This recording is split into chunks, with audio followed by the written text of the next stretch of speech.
अगर न मिलना इस दुनिया में लेके जन्म दोबारा।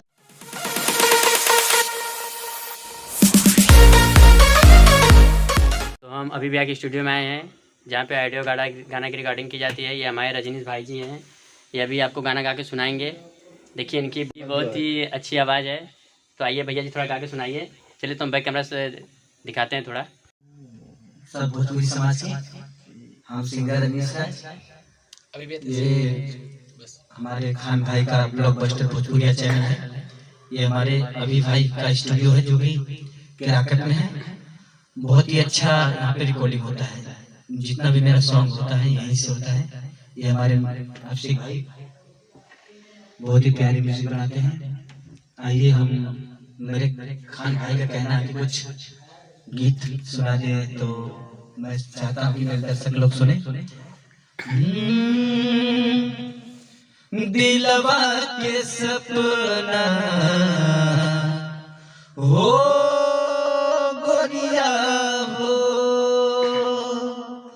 दिलवा के सपना, दिलवा के सपना यार काहे होला।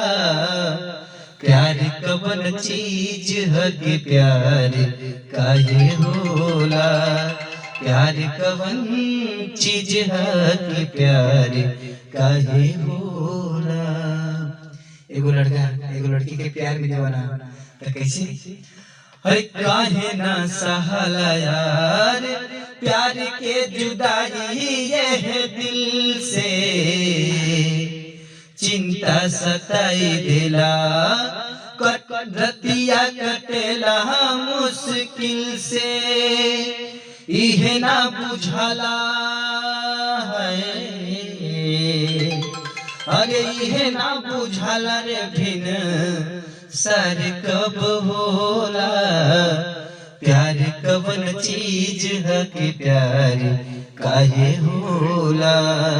प्यार कवन चीज है कि प्यार काहे होला। अगर न मिलना इस दुनिया में लेके जन्म दोबारा। हो अगर न मिलना इस दुनिया में लेके जन्म दोबारा। जन्म जन्म तक साथ है हमारा तुम्हारा, हमारा तुम्हारा। प्यार कवन चीज है कि प्यार काहे होला। प्यार कवन चीज है कि प्यार काहे होला। हर केहू जान होके हर बन जाला कैसे है अब जान रे। केहू जान होके बन जाला कैसे है अब जान रे। प्रेमवा में पागल होके घूमेला दिन औरी रात रे। अरे ये ना बुझला है, अरे ये ना बुझला रे कब प्यार काहे होला। प्यार कवन चीज है कि प्यार काहे होला। प्यार कवन चीज है कि प्यार काहे होला।